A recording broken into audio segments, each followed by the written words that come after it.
My guest today is the author, biographer and eldest son of famous mercenary of the 60s, Colonel Mad Mike Hoare. Chris Hoare, welcome to Tales Less Told. Thank you. Chris, I'm going to start off with a bunch of, how would you call them? You might call them job descriptions. Explorer, historian, soldier, adventurer, man of letters, businessman, author, and perhaps most famously, mercenary. Who was the real Mike Hoare? Well, of course, there was a bit of all of those things in him.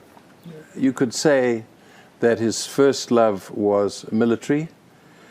I think he once told me that leaving the British Army was probably the wrong thing to do. He should have stayed. But as it turned out, he was able to develop sufficient skills in Africa through his adventures to add to the military skills that he already had and then be so successful in Africa.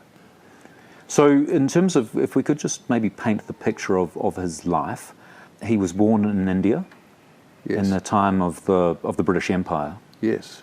Then later on, where did he receive his schooling? Well, at the age of 8, he was sent to school in England and did most of his schooling at Margate College on the south coast. That's the way it was in the days of the Raj. You went back to England to be schooled. And the interesting thing there is that during the holidays he was put in the care of a man who had been in the British Army and who had fought in the Boer War in 1900. And now we're talking 1935, so it's still very fresh. And he loved it, and he infused Mike with military fervor and an adventurous heart and a love of Africa. Mm. And that obviously led to World War II. Was he conscripted in, or? No. What actually happened was he was advised to sign up for the Territorial Army, which is a reserve force. So he did that at the beginning of 1939, and then war broke out, and he always described it as the happiest day of his life. And he also said he was his biggest fear was that the bloody war was going to be over by Christmas, because he was now living his dream. He wanted to go to Sandhurst after school, but that wasn't possible for various reasons. And so now here he was in the British Army. And where did that take him? Well, of course he wanted to be an officer, but for various reasons they sent him initially to small arms school. They had obviously identified him as someone with potential, and he became a small arms expert. Then he came back and had to train his unit, and then they sent him to officer school. He wasn't senior enough to go, actually, but they could see the potential, so they sent him. He was one of 2 to graduate with an A rating, which is the top rating. And I've got his war report, and it said he was a forceful and aggressive type who will go far. So he was an officer now, and very soon they put him on a ship with his unit. He had now joined a recce regiment in the Royal Armoured Corps, an elite regiment, but he never made anything of that. You know, it's only in later years I've found out that it really was an elite regiment, and ended up in India. And more training in landing vehicle tracked 1 and 3, and very soon they were called up to go and reinforce the forces at Kohima, which was one of the biggest and most decisive battles of the Second World War for the British, which they won. But you're probably thinking by now, well, Mike didn't see that much action during the Second World War, and you're right. He saw a lot of action at Kohima, and then afterwards for a short while in Burma with Brigadier Bernard Ferguson, who had served under General Ord Wingate across the Chindwin. So he was a Chindit. Mike was often described as a Chindit, but he wasn't. But I like to think he absorbed some of that unconventional military thinking from that exercise. Then it was GHQ in New Delhi, girls, parties, tennis and bridge. And very soon he met my mother, and they were married before the end of the war. So the time in India and Burma was obviously fighting the Japanese. Yes, very much so, yes. Did he talk about that experience at all? Yes, even as a small child, I can remember him. My memory is that he told me many times how it was impossible to capture a Japanese. And he would say, when we, as kids, we'd say, "Why, Dad?" And he'd go like this. He'd say, "Hand grenade, like this, poof." They wouldn't be captured. And he also described the war in Burma as a very dirty war. He said the Japanese would rope themselves into trees and snipe at you, and like many men of that generation, they didn't talk about things much. And that's pretty much all I could get out of him. Yeah. In that regard. Later on, he did also say that, like a lot of men of his generation, I suspect, that they would never buy products from Japan. Absolutely. Mike kept to that until probably 10 years ago. Yeah, he refused. No Japanese cars, no Japanese radios, hi-fis, nothing like that. So after the Second World War, you mentioned before that he left the army. Yes. What rank did he? Well, he was a major, Yep. so he was 26. I understand that's pretty good going. Yeah. And then what happened with his life? Well, he went back to England. Before the war, he had started doing chartered accountancy as an article clerk, formal training, and then after the war, he finished that. And now, as a qualified chartered accountant, the world was at his feet. And my mother's parents had moved to Durban in South Africa, and Mike had, heard all these stories about Africa and had an experience in Cape Town, which he loved. And so it was a no-brainer. So they moved to Durban. Yeah. And then, I guess, the world was changing. The fascism was retreating in Europe, or to be replaced perhaps by a new type of fascism in the form of communism. Long way away in South Africa. But yet somehow, some years later, the world changed a bit more, and Mike found himself involved at the sharp end again. How did that come about? Yes. If I can just paint the scene, he was an adventurous person. I would say above all else he was an adventurer, and some would say a gentleman adventurer.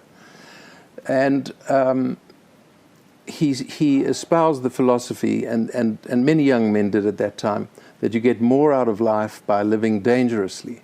So what did that involve? It didn't involve, skiing to the South Pole like they do today. It was milder stuff. It was cross-country hikes. He rode a motorbike from Cape Town to Cairo 1 year, and the following year, 54, from Mombasa to Lobito, which were pretty adventurous things for the time. Nobody else was doing that kind of thing. And then slowly it got more and more. The other thing that people did at that time was they went looking for the lost city of the Kalahari. It was almost fashionable. And even Alan Paton, the novelist, went looking for the lost city in a group. And so Mike went. He didn't find it, but he found a business opportunity. And the following year, he ran safaris in the Kalahari Desert to the Okavango Delta and even to the Sodilo Hills, which were a bit further. And there's some room to believe that he was the first to do that. But now I'm getting to answer your question. The really interesting thing was that on one of those safaris was a man who was a CIA agent. And he and Mike were two peas in a pod. They were both adventurous, bold, literate, magnificent sense of humor, and they became best friends. And they started doing trips in Africa together. And, when you're together around the campfire and in a car, you talk. And so this bloke, whose name was Don Rickard, would have told Mike about the American view of what was going to happen in Africa. You have to remember, these were Cold War times. And the view was that the communists were going to get hold of Africa, and they were going to start in the Congo. Then they were going to take the 9 countries around the Congo, and then they were going to come south. And South Africa was a glittering prize, 25 1.5 million ounces of fine ounces of gold were produced in 1962, which is a vast amount of gold. So it's a rich country. And Mike, by the early 60s, was an avowed anti-communist. So when the opportunity came to fight the communists, he grabbed it with both hands. And it wasn't a one-stage process, but he eventually got there. So was the anti-communist fervour from his friend Don Rickard primarily, or did he have a broader worldview? Well, I would say that when you're an officer in the British Army, you are almost by definition fairly conservative in your political thinking. You're on the right. In addition, his favorite newspaper was the Daily Telegraph when he was growing up. He was a keen member of the debating society at school. He was very much aware of the threat from Germany. So he was aware of, the world around him. And so that was already a good start for the American view to build on. Whilst you said that it was the American view, there were actually tangible facts on the ground which were supporting their view. Let's look at the situation in Congo then. Yes. So what was happening on the ground? Well, the Congo became independent of Belgium, the colonizing country, extremely hastily and without any preparation, almost at all. So it's absolutely true to say that chaos erupted, and the Belgians the Belgian settlers who were living in the Congo and were practically Congolese themselves started bearing the brunt of it. The women were raped. The general view was that all the ills that the local populace suffered were the fault of the white people. So it was now time to take it out on the white people. So many of them fled, probably most of them fled. And at the same time, Katanga, the richest state province in the Congo, broke away, always saying they were seceding from chaos. But the truth is that they had the copper and the mineral wealth, the bulk of the mineral wealth. And their leader, Moise Tshombe, was west-leaning, whereas the rest of the Congo was more aligned with Russian thinking. So to safeguard the interests of the mines in the Congo and the secession, they called for gendarmes, and a representative of the Katangese government came to South Africa, came to Durban. Mike met him and said, right, I will come. But I think it's true to say that it was Don Rickard who was sitting very nearby and hoisted his hand when it came time to volunteer, because Mike could further the interests of the West. Okay, and was it, whether it was unspoken or quietly whispered, that the Americans would support any gendarmerie effort, or whether it was Mike's unit, or was that what was going to happen? Yeah, I think it would be true to say that the Americans were not involved much, if at all, at that time. Yes, they would have been observing, but I don't believe they funded anything at that time. Mike told me that role was taken by Union Minière, a Belgian mining company, because they knew, it was quite obvious, that if the place descended into chaos, their interest, their mine and their production and their profits were going to disappear. So it was in their interest to maintain law and order, and so that's where the gendarmerie and the mercenaries came in. The mercenaries initially were going to be more of a protective force, but by the time they got there, it was a full-on, that's a bit of an exaggeration, but they were in the front line. They had three enemies: the United Nations, the Baluba tribe in the north of Katanga, and the Congolese army, who were massing on the border, if you like, and could have invaded. So did the Katanga province or state, did that actually have its own defense force as well? Yes, it did. The Katangese army, yes. Okay. So the idea was the gendarmerie to go and protect various assets and as well as provide backup for the... Well, leadership. Leadership. In fact, it may have started out as backup, but I think let's be brutally honest here. There are no good African armies. Okay. And so one of my sources was there in the Katangese army. He told me it was too dangerous to be anywhere near the Katangese army. So they went way out in front and did all the fighting because it was safer. You mentioned one of the enemy being the United Nations. Yes. That might come as a shock to listeners. Well, that is the truth of the matter. You see, the United Nations, if I can express my own view, were somewhat left-leaning, and so they were trying to support the Congolese government, whereas the Katanga was against the Congolese government. And the ridiculous thing is that in '64, when there was a communist rebellion, you would think that the United Nations, being there already, would do something about it. But of course not. You know what they did? They left. At the very moment when the communist rebels had taken about 2/3 of the country, the United Nations decided to leave. Well, there are probably numerous events in decades since that particular event where the United Nations haven't really cloaked themselves with a great deal of honour. So the call went out in South Africa to get a gendarmerie together. Mike Hoare, as an ex-officer of the British Army, thought, okay, I can do this. I can get these people together. Yes. With the encouragement of his CIA friend, Don Rickard. Yes. How did he go about doing it? Well, he just reported for duty and found himself with 120 English-speaking, mainly, men. There were other units and they were French-speaking. So in Mike's unit there were nationalities of other sorts, Greeks, Italians and so on.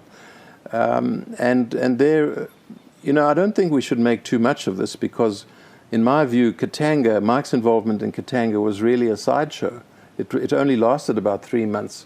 He escorted a column of trucks to the north, and the United Nations tried to arrest them. They escaped from them, and some of their men got lost, and they had to go and look for them unsuccessfully, and it was a tragedy, of course. And in the end, they got expelled by the end of June. So April, May, June, 1961, and Mike was back in South Africa. But he was to return. Yes. How did that come about? Well, are you talking about 64? Yeah. Yeah. You see, after his experience in Katanga, he had made certain connections, contacts, and including a man called Jerry Purin. And Jerry had stayed on. He was a mercenary soldier, and he had stayed on as an aide to Moise Tshombe, who was the prime minister of Katanga, in exile now in Europe. And then Tshombe was called back to be the prime minister of the whole of the Congo and to sort out the problem. And so having had a fairly good experience with the mercenaries and having the recommendation of Jerry Purin, Tshombe contacted Mike Hoare and said, come back, we might need you. And I think it's interesting to note that Mike had to wait quite a long time to get the go-ahead because the Congolese government had said to its neighbors, listen guys, we're in trouble, would you come and help us? And if you don't, we're going to employ white mercenary soldiers to do it because we can't just capitulate. So Mike was put in charge of 5 Commando, as it was officially known, and the French mercenaries from previous days in 1960 and 61 had been dubbed by the media les affreux because of their ghastly behavior and slovenly dress and so on. And Mike wanted to paint his men as good, clean-cut boys, and so he gave them the name Wild Geese, and cleverly differentiating themselves from the les affreux. Okay, Yeah. who were 6 Commandos, is that correct? Earlier on, I'm not sure if they were 6 Commando. That term came up in 60 and 61. I don't know if 6 Commando existed at that time. Can you please paint the picture of what the Congo was like at that time in 1964? What was going on? I don't know what our listeners would imagine the Congo to be, but the fact of the matter is that it is generally described as a country as big as Western Europe, and some say it's as big as the distance between London and Moscow. So whatever happens in the capital, may not filter through very far away. At that time, there were a number of communist-inspired rebellions in different parts of the Congo, but in particular in the east, and they were moving west and occupied half to 2/3 of the country, and there was even talk that they were getting too near to Leopoldville for comfort.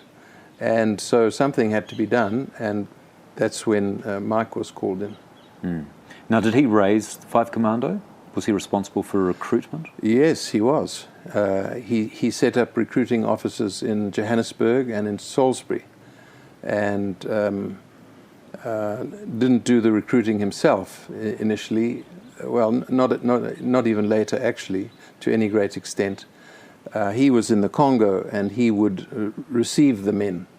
And I must tell you that he at one point, the first intake, he said, "I've never seen such a disgraceful-looking lot in all my life." Because who are you going to get when you call for mercenary soldiers? Are there well-trained military men waiting for such an opportunity? They're not. There may be 1 or 2 or 10, but most of the guys you're going to get are people who can't hold down a job. Yes, they might be a bit adventurous. Maybe they were once in the army for a few months. So the general standard of soldier was not particularly high. So Mike had to give them training. But having said that, there were some extremely well-qualified, even British Army and South African Defence Force and Rhodesian military guys who formed the backbone of the whole thing. Mm. Why were a lot of them joining up? Was it purely adventure? I think probably most mercenary soldiers are motivated by money. It's viewed as a good money and fairly quick money, but there is also an element of danger. There's also the unspoken hope for buried treasure, as it were, or loot, and that's probably those are the reasons why people would sign up. How does that compare with Mike's motivations? Well, that's a good question, because people always tar Mike with the same brush and think that he went there to make money. We haven't really talked about the work he did in South Africa in the 50s. He was in the motor business, and ultimately he had 7 different motor businesses of various sorts, repairs, sales, Vespa scooters, all sorts, and he made a lot of money. He had managers in all of them, and that enabled him to go away on his adventures, and certainly he gave me what must have been a ruinously expensive education, which proves the point I'm making, that he had money. So he didn't go for the money. He went to fight the communists primarily. Also, there's no doubt about it, he was an adventurer, and it was going to be an adventure according to his thinking.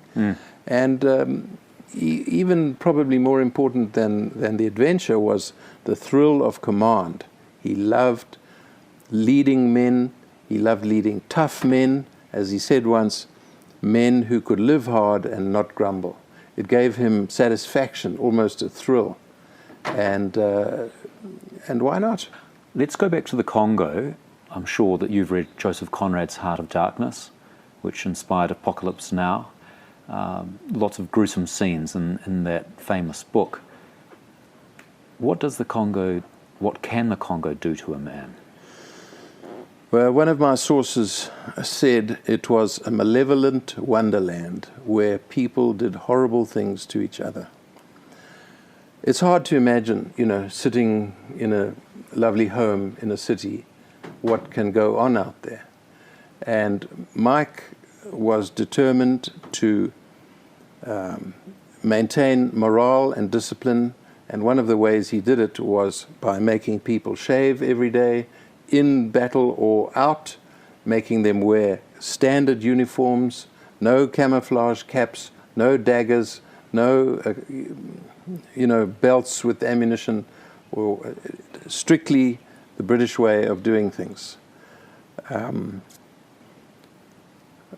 Just remind me where we're going here. Well, I want to pull back the curtains, as it were, and look at the horror that was actually going on in the Congo. Yes. So one of my sources said it was common practice that when the rebels took a town, they would immediately rape all the women, and any man who ran away, they would shoot him. Sometimes they just maimed him with a machete, a big bush knife, and leave him to bleed to death. And this man described how there were sounds of screaming day and night. It was an absolute horror show. And the Congolese themselves were very hard on their countrymen. The standard punishment, if you were perceived to have committed misdemeanors, was to tie your elbows together behind your back, and then tie your wrists to your feet, and form and leave you in a bow fashion like that, and leave you in the sun for a few days. Pretty hard. Now, there were a lot of missionaries, nuns, who were there in the Congo as well, and they were also suffering at the hands of the rebels, weren't they? Yes, that's right. They weren't only European nuns and missionaries, they were also Congolese, but they were being held hostage by the rebels to gain some sort of leverage against the government. And after Stanleyville, which was Mike's first military objective, he was asked to rescue these nuns and priests, which was completely extra to his original brief. And these mission stations were all behind enemy lines. So he would form a patrol, just a few jeeps and some crack guys, and he went on all of them, personally led them in the Stanleyville area, and they got them out. But yes, the nuns, I'm sorry to say, many of them had been raped and were pregnant, and I'm even sorry to say that there was evidence that some of the missionaries had been eaten. There were body parts lying around in the back, and as you say, it was Joseph Conrad's inner station. What did they achieve? Well, that's another good question. Ultimately, after 18 months, they had pushed the rebels, known as Simbas, they had pushed them back and pretty much put out the fire. It smoldered on for another year or two, but Mike and his Wild Geese pretty much achieved that objective. Did they earn the praise from the world's press and governments? Look, I think the word mercenary is like a red flag to the media, and they were always looking for stories which showed the mercenaries in a bad light.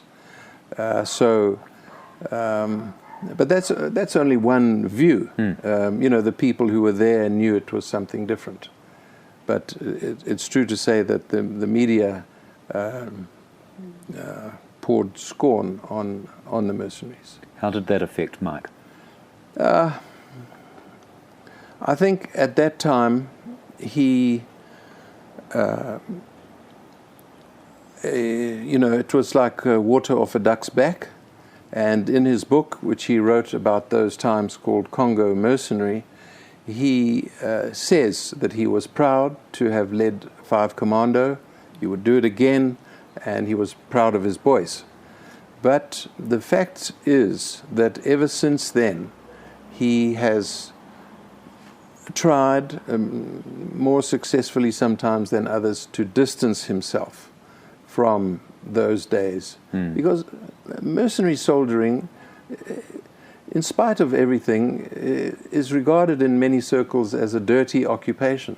In spite of the fact that the Gurkhas are mercenaries, in spite of the fact that the French Foreign Legion are mercenaries, in spite of the fact that mercenaries who went into Nigeria recently to rescue or to assist the Nigerians to rescue the Chibok girls are the only ones who could really make a difference. You know, what do you do when your house is burning down? You want somebody to help you. You don't care who it is. You pay them and they do the job. Did he ever get this sense of frustration at the hypocrisy of governments or organisations who are, on one hand, happy for them to go and do the job, but also criticise them? Yeah, I don't know too much about that. Mike was not one to live in the past and recriminate and regret and sit around moaning.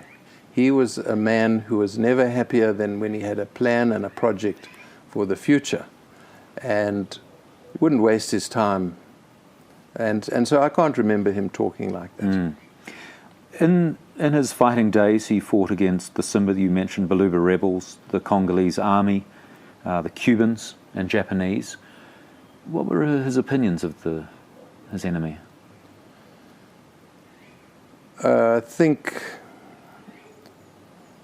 I can only think about how he described the Congolese as fighting men, and he had a very, very low opinion of their capability as fighting men. In fairness, one should remember that the rebels didn't have any air power. They didn't have any naval power on Lake Tanganyika to speak of. So, you know, Mike's men had tremendous advantage even before they started, in that sense. Yeah. I'm going to read a small quote. In 1967, he proposed a rehabilitation plan for Congo and left it at a British embassy, I think. One of his recommendations was phase out 5 and 6 Commando and replace them with a force of well-trained, well-disciplined and loyal men. The mercenary type must go. A sense of conflict there? Well, they would have had to be mercenaries, but a good quality mercenary, shall we say, not an adventurer who had no experience, but shall we say an ex-British Army man, or ex-whatever army man who was solid, well-trained, and so on. Not, you know, it's true to say many guys who went up there were alcoholics and no-hopers, so he didn't want that type. Mike went on to have a number of other adventures, got into sailing and a few other things in his life, and was raising a family as well. We talked a little bit about his view of the world, his anti-communist fervour. That provided another outlet some years later in the Seychelles. Can you tell the listeners what happened there, please? Yes, certainly. In the late 70s, the president of the Seychelles went to England to a conference. He was West-leaning, and while he was away, he was deposed by a socialist. At that time, some of the Seychelles left and came to South Africa, and for convenience, we'll call them the Exiles. And they approached Mike and said, please, will you help us to get our man back into power? There is general support for our view, and it will be good for South Africa. We will help you at the AU. I think it had a different name then. And Mike, it immediately meshed well with Mike's thinking, because it would be an anti-socialist move and pro-West, and it would be a bit of an adventure, and Mike got involved. He even The problem was there was no money. But so much did Mike believe in this project that he even funded a fair chunk of it initially. Then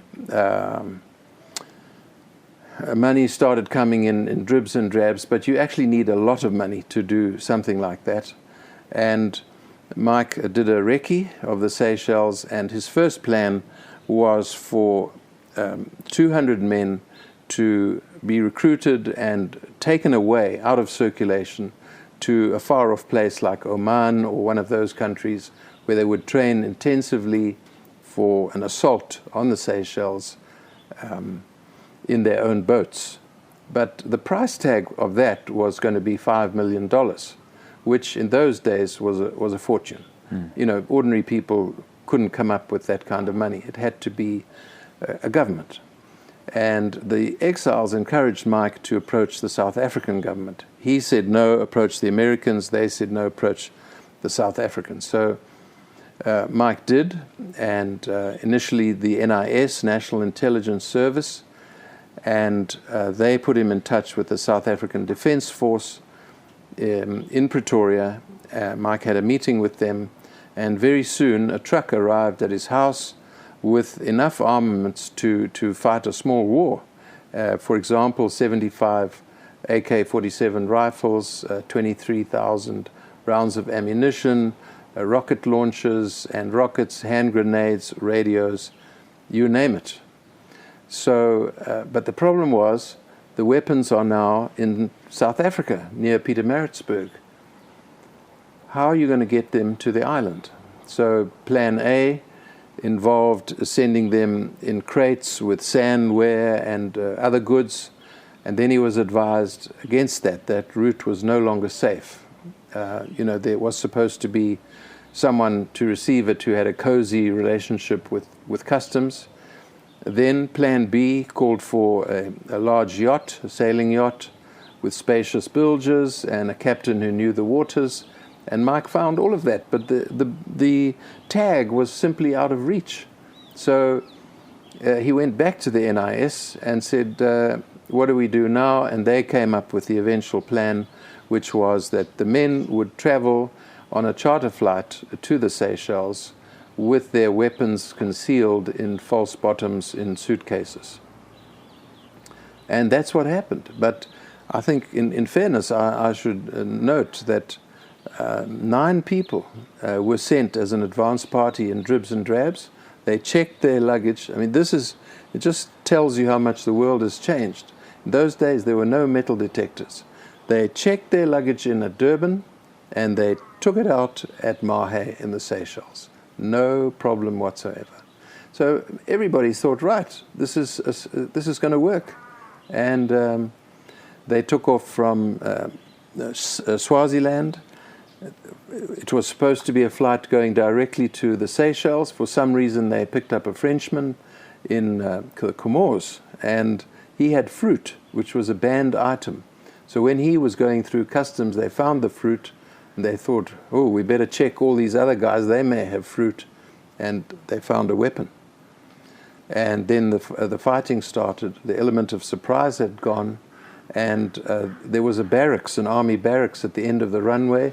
They tried to take the barracks, but an armored car appeared. It was now dusk. And I'm sorry to say that a lot of the men had been drinking all the way from Swaziland in the plane and were drunk, very drunk. And so immediately a lot of things went wrong. And in the middle of all this, a plane radioed to request permission to come in. It was an Air India flight between Harare and Bombay in India.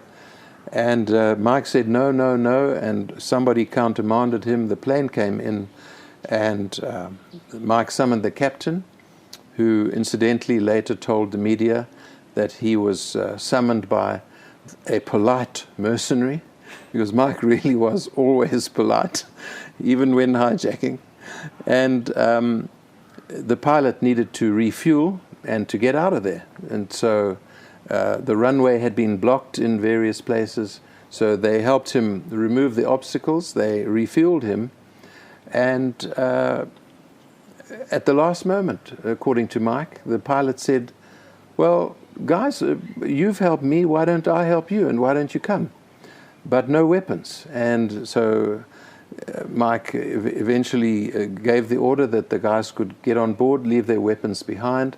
Many of them didn't, which of course was to count against them later. Mike said, no, I'm going to stay and fight, and who of you would like to stay with me? And all the Congo guys, there were 6 or 8 guys who had been with Mike in the Congo, knew him, and he knew them. And later he was to describe this as the root cause of the failure was that he didn't know his men, and the men didn't know him. Because they were rounded up like on a Friday, and the coup was the next week.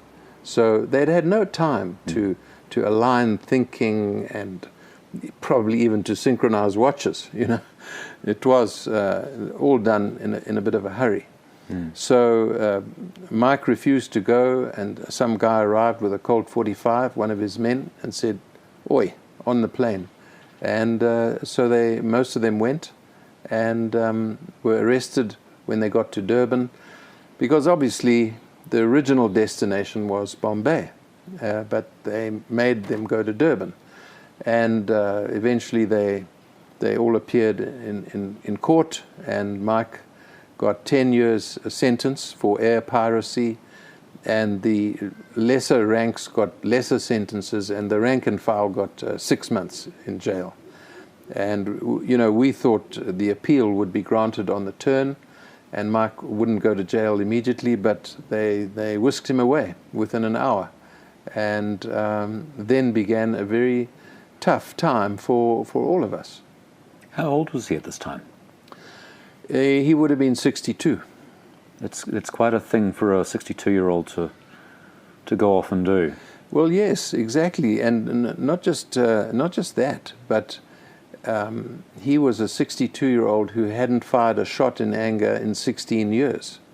And as you know, in my imagination, I like to think 2 days before this, he was mowing the lawn at his home near Pietermaritzburg. So one could identify quite a lot of reasons why the coup didn't succeed. At the start, you know, the South African Defence Force with the NIS provided arms and various other forms of aid. My understanding is that actually a lot of the personnel were current members of various recce units and ex-members of the South African Defence Forces. So at some level, it got the approval of the South African government, and yet when they landed back in Durban, they were literally thrown under the bus. Yes. If I can just give you some things to chew on here. Yes, some of the men were serving members. As far as I recall, of the South African Defence Force, they took leave. Some of them even got permission from their superiors to go. So there was some level of acknowledgement at that level. When Mike went to Pretoria to get the weapons, or to ask for the weapons, he was told that the cabinet is right behind this, and so is the Prime Minister. Of course, later on, the Prime Minister denied all knowledge of this, and it was that presented a huge problem for Mike. So to that extent, they did throw him under the bus. Did he feel a keen sense of betrayal? You know, I think Mike was probably different from most people. You know, he was unemotional. So he didn't rant and rave or wear his heart on his sleeve. He probably did, but he didn't express it much at all. You know, he took it like a man almost. I want to pick up on something you just said there. He was unemotional, but also you mentioned before that one of the main problems of the failed coup was that he didn't know his men. And I read elsewhere in the book that he really, in his terms of leadership, of good leadership, it really meant you had to know and care for your men.